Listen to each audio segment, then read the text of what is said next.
There have been a variety of problems. We continue to be a variety of problems. The ones that immediately come to mind are issues of scaling and issues of decentralization via proof of work that turn out to be unnecessarily expensive relative to the results you're trying to achieve.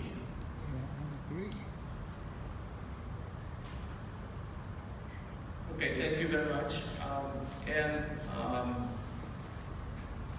The idea of the data to be auditable by everybody is great, and right now there are different attempts to apply homomorphic encryption as well to this. And what do you think about that? Currently, as I understand, there are big computational challenges to implement this.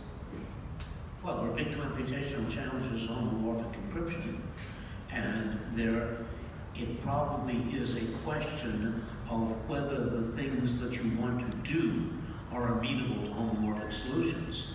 It will be extremely surprising if general purpose homomorphic encryption is ever developed that's inexpensive enough to make it feasible to, rent all of your computing from Amazon Web Services and encrypt and decrypt everything.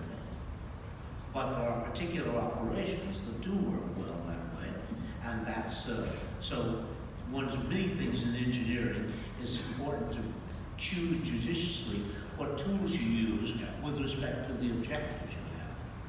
Yeah, so for example, there's a development in something called somewhat homomorphic encryption, which were based on, so not the general purpose full homomorphic encryption, which will be very, very expensive and inefficient, mostly only academic research.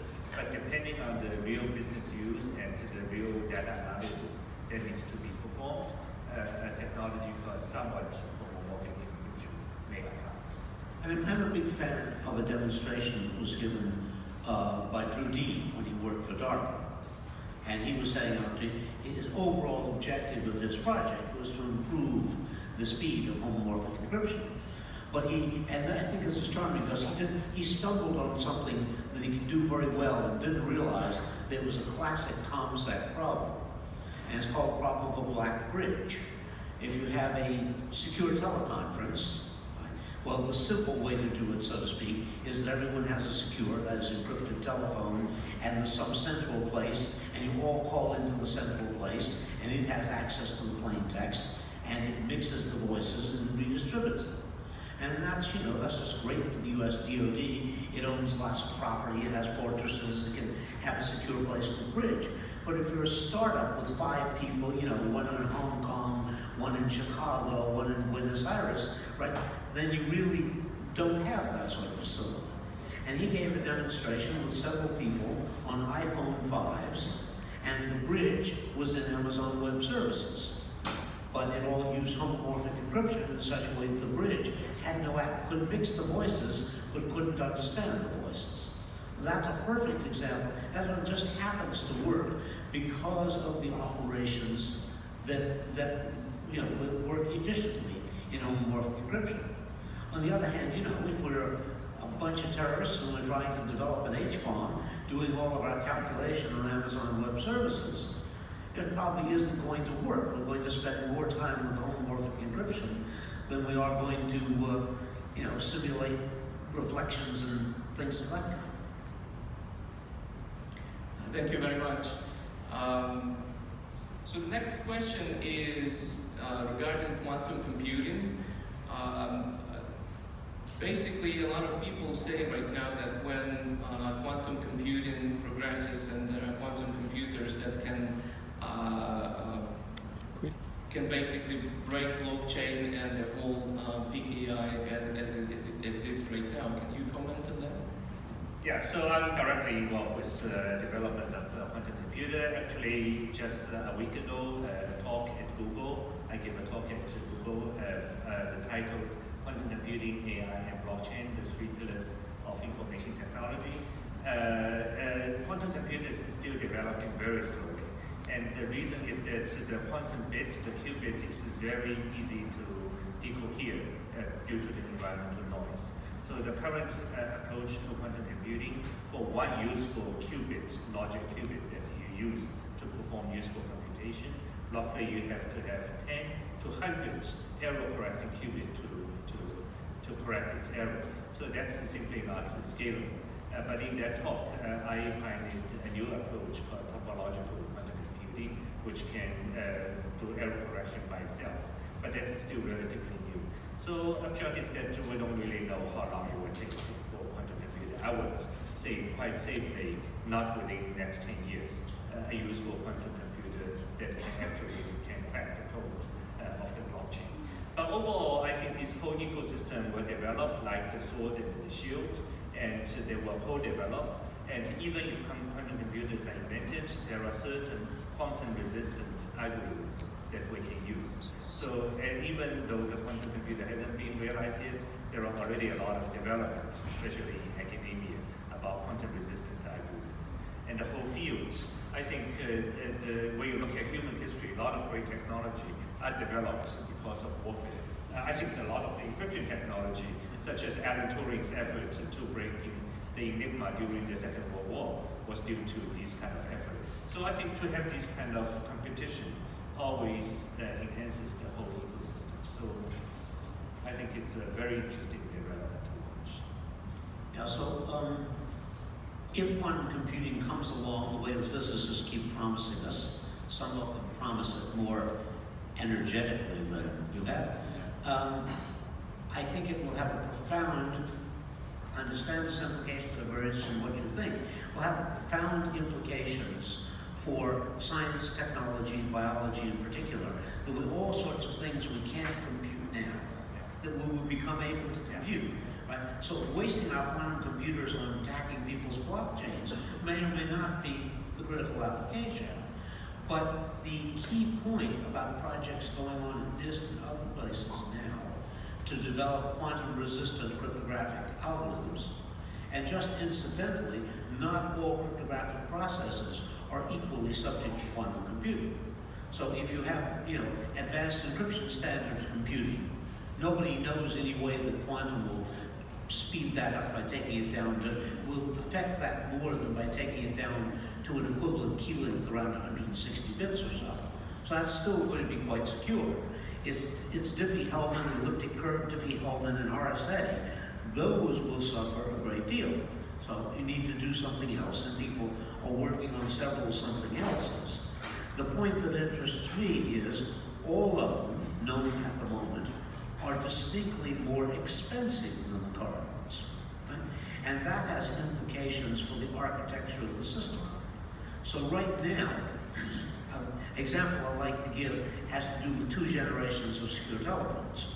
So something was called in the US the 2nd generation secure telephone. The way you got a key, I got a key to talk to you, was to call an intermediary, the key distribution center, and it would manufacture a key for the 2 of us, and we'd get it, we'd be able to talk. But that was an expensive process. It took a long distance call. And so then we'd store that key for the next 24 hours.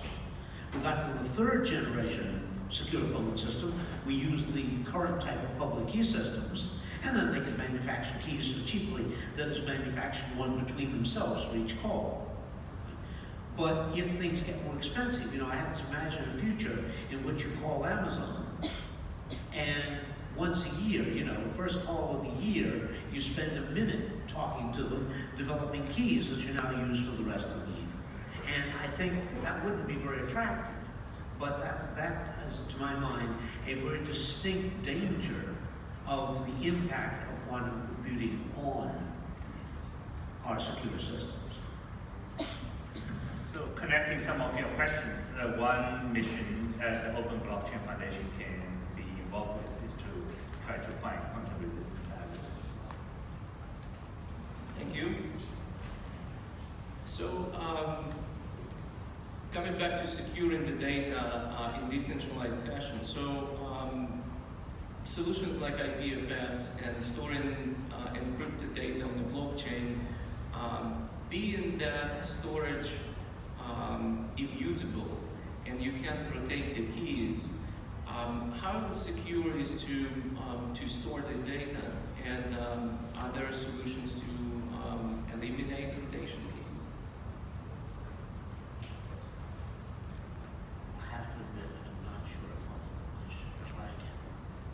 So basically, if you have a master key and you encrypt the data, and you can basically just decrypt the data and change the master key. On immutable data storage, you cannot re-encrypt the data. So once you encrypted that, it's essentially forever there. Okay, so that's sort of true already of many kinds of data that you operate with in encrypted communication systems. That is, say, once you've encrypted it with one key and transmitted it, you don't gain more security by encrypting it with another key and transmitting it again. You would just give the opponent a choice of two problems to work on, and they might both be intractable, but then again, you might have bad luck, and one of them might be more tractable. So I think you're talking about a question like that if in fact you bind yourself using the blockchain to particular keys, then you can't change them. But on the other hand, it very frequently doesn't do you any good to change keys for the same data anyway. Okay, thank you. Another question would be about consensuses currently on the blockchain.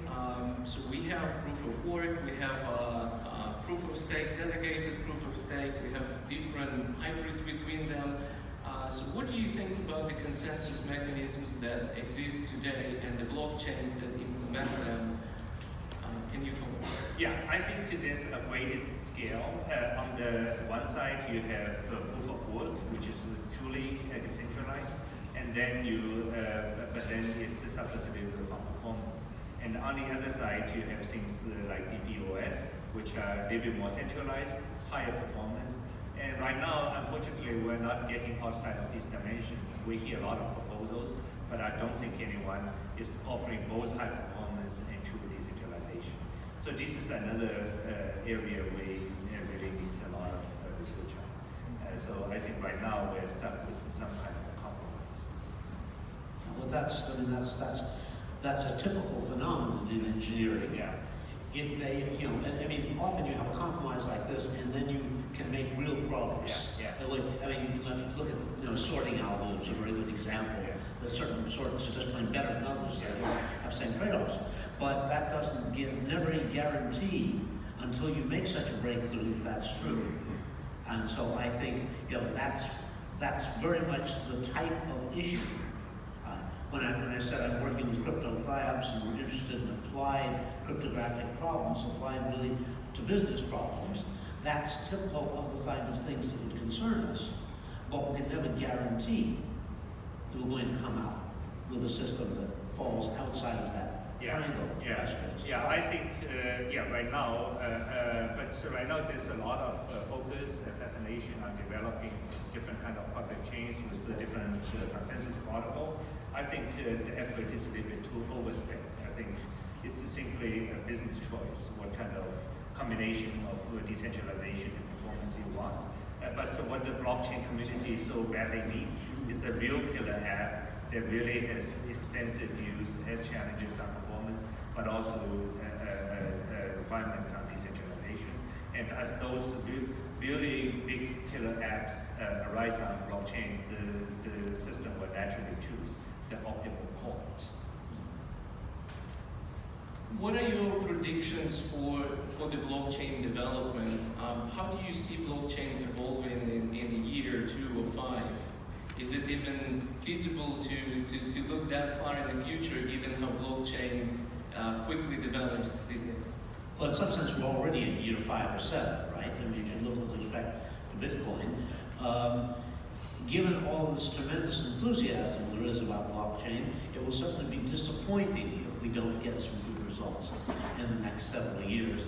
But I think as Yogi Berra said, it's always hard to predict, particularly about the future. So I see some major trends. I think the private and individual ownership of data is the biggest killer app on blockchain. Today, in the old world, we rely on natural resources. We dig them out and we mine them. But today, the most important and valuable piece of resources is data. And right now, the system is not, both the data are owned in the centralized platforms, but they are also silent. So the blockchain can actually bring to kind of level the playing field and giving the data ownership back to the individual. And once we own our own data, so one area I'm very fascinated about is the entire biomedical data. It should be individually owned, and then it can really be processed more efficiently in the blockchain ecosystem to enable privacy-preserving data marketplace. So this is really a question that's always been the issue in security systems and cryptographic systems in particular, is how you couple the technicalities of these systems to the social phenomena you're trying to support. And it has often turned out that people have competing views of what social phenomena they want to support. So a very obvious thing we worked on a lot with cryptography, and certifying authorities are an example of this, is that we want to support the sort of credential systems that existed in the world that were the foundation of governmental and corporate authority structures. And then people look to the side and say, well, wait a moment, we can take, in some sense, the keys as the entities. We cannot have any of these existing authority structures. We can build a peer-to-peer entity by doing that. So I think we're going to see a lot of variation of understanding of what you do because people have new insights into what they want to achieve by. You mentioned biometrical data. Do you think it's going to go hand in hand with blockchain, and how is that going to be used in blockchain? Yeah. So right now, so so we have read the human genome quite a number of years ago. Initially, there's such a big excitement, but the book of human genome, we got a book, but it's very hard to read.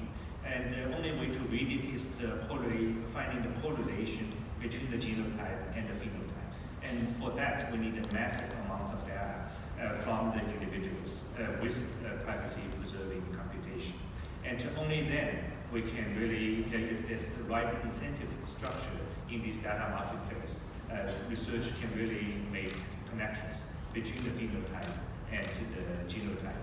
And that will enable precision and personalized medicine to a scale that's unimaginable before. We were hoping that your quantum computing would help us to... For drug discovery.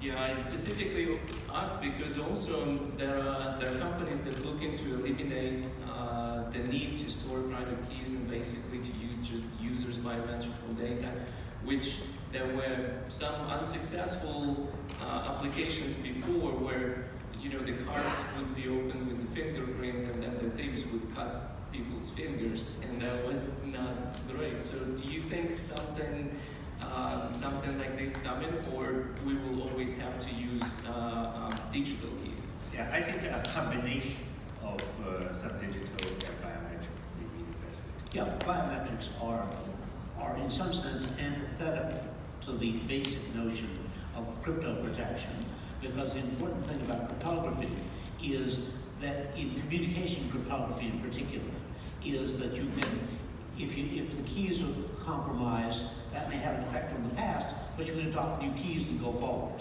If you're depending on something that's derived from biometric property, then one difficulty is you can't change that. The other difficulty, if we take a slightly long look forward through the rest of the century, is it seems very likely that some things that aren't just, protein-based will come to the fore, that re-engineered protein-based creatures will come to the fore. And so biometrics may not have the same stickiness to the characteristic that you're trying to represent. So how are we doing on time? Can we take a couple questions from the audience?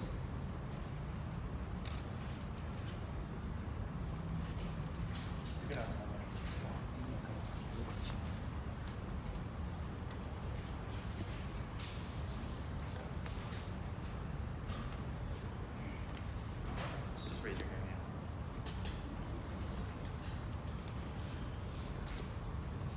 So what, if anything, should large companies like Google, Facebook, and Amazon be doing to support or investigate or build towards the blockchain ecosystem?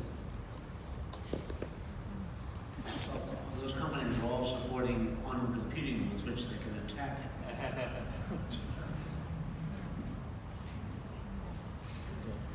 Yeah, I think right now, I think the blockchain as a computing platform is still not efficient. I still see a lot of computation being done on the centralized cloud, but the settlement and the marketplace and the incentive structure being carried out at blockchain. So in that sense, it's quite synergistic.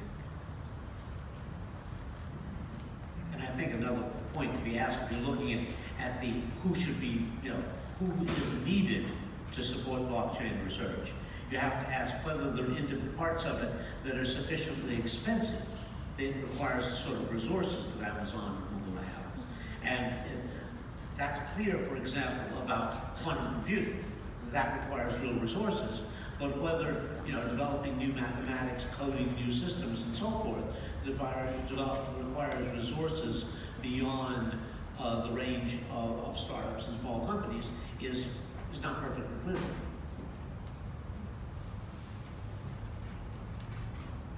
So throughout the last couple of days, we've talked a little bit about the role of hardware in data privacy. For example, earlier, Professor Don Song talking about these sort of secure siloed pieces of hardware with a trusted computation environment. So I'm curious to hear your two perspectives on the role that may play moving forward, in tandem to some of the cryptographic methods that are being developed.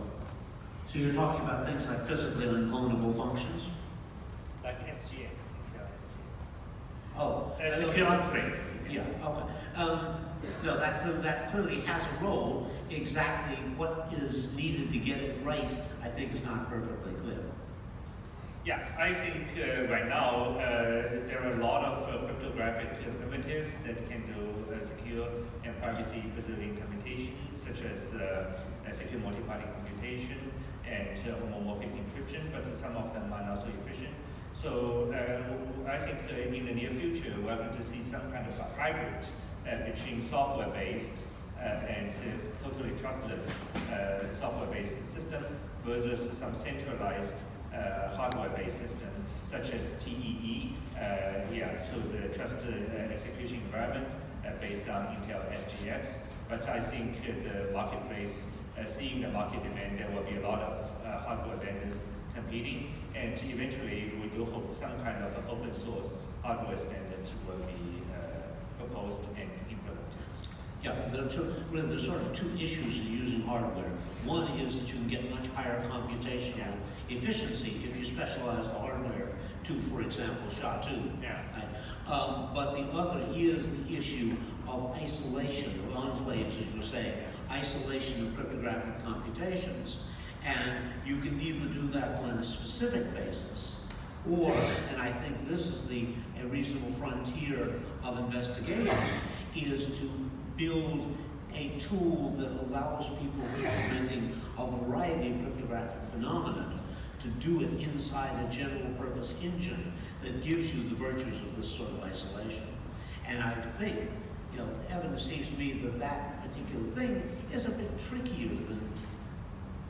But overall, I see a tremendous market, and that's, if I will make one prediction about the future, I think it's all about privacy-preserving computation, enabled by the blockchain and incentivized by the blockchain. And we'll take one final question right here. Hello. With the world moving to decentralization and consumer owning the data and being able to transact peer-to-peer mesh networking, blockchain underlying all this, how much room do you see for companies that are market makers or intermediary like Uber, Airbnb, Facebook? They should change as soon as possible.